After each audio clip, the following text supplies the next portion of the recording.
Clue today news కి స్వాగతం. సంగారెడ్డి జిల్లా సదాశివపేట మండలంలో గల ఎంఆర్ఎఫ్ పరిశ్రమలో జరిగిన కార్మిక సంఘం ఎన్నికలలో కేపీఎస్ కార్మిక పోరాట సమితి పులిగుర్తు అభ్యర్థి కొత్తగొల్ల చంద్రశేఖర్ 139 ఓట్ల మెజార్టీతో విజయం సాధించారు. ఎంఆర్ఎఫ్ పరిశ్రమలో మొత్తం 1603 ఓట్లకు గాను 1575 ఓట్లు పోలయ్యాయి. అందులో సిఐటియు చుక్కా రాములకు 445 ఓట్లు, కేపీఎస్ కొత్త గొల్ల చంద్రశేఖర్కు 584 ఓట్లు, బిఎంఎస్కు 382, టీడబ్ల్యూఎస్కు 164 ఓట్లు రాగా తమ సమీప అభ్యర్థి సిఐటియు చుక్కా రాములపై 139 ఓట్ల మెజార్టీతో కేపీఎస్ పులిగుర్తు అభ్యర్థి కొత్తగొల్ల చంద్రశేఖర్ విజయం సాధించారు. పరిశ్రమ ప్రాంగణంలో కార్మికులు సంబరాలు. కేపీఎస్ పులిగుర్తు అభ్యర్థి కొత్తగొల్ల చంద్రశేఖర్ గెలుపుపై పరిశ్రమ కార్మికులు పెద్ద ఎత్తున బాణసంచా పేల్చి సంబరాలు జరుపుకున్నారు.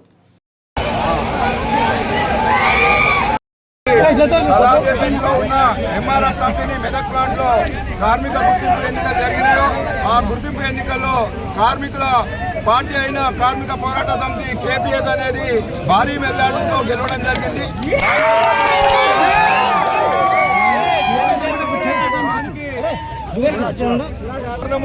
మరి నా తోటి కార్మిక సోదరులే మరి ఈ యొక్క గెలుపు వారికే అంకితం చేస్తున్నా. ఎందుకంటే అన్ని వర్గాలు కలిసి మనల్ని గెలిపించినాయి. వాళ్ళు ఎంత కులాల వైపుగా తీసుకుపోయి కులాలను నిలగొట్టి గెలుతామని ప్రయత్నం చేసిండ్రు. మేము ఆ రకంగా కాదు. మా కార్మిక పోరాటం అన్ని వర్గాలు మరి మా దగ్గర ఉన్న కార్మికులం కనుక మా కులమత భేదాలు అనేవి లేవు.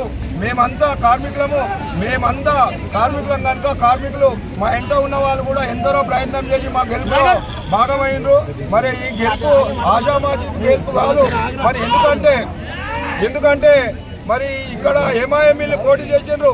రాష్ట్ర స్థాయిలో గుర్తింపు పొందిన మరి చుక్కరాములు గారు సిఐటి రాష్ట్ర అధ్యక్షులు, మరి అదే రకంగా మరి బిఎంఎస్ స్టేట్ ప్రెసిడెంట్, మరి సెంట్రల్ ప్రెసిడెంట్ అని చెప్పుకునే వైస్ ప్రెసిడెంట్ అని బిఎంఎస్ మల్లేశం గారు, అదే రకంగా చెన్నై నుంచి ఒక ఆయన పెద్ద గుర్తింపు పొందిన అడ్వకేట్, ముగ్గురు కూడా ఎల్ఎల్బి చేసిన అడ్వకేట్లే.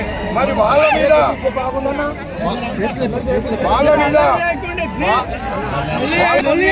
మా కార్మికులలో కార్మికుడు మా వార్డు లీడర్ గా ఉండాలి, మాకు న్యాయం జరుగుతుందని చెప్పేసి, కార్మికులకు కష్టాలు ఉన్నాయని చెప్పేసి లోపల రకరకాల ఇబ్బందులు ఉన్నాయని చెప్పేసి మరి కార్మికులు గుర్తించారు.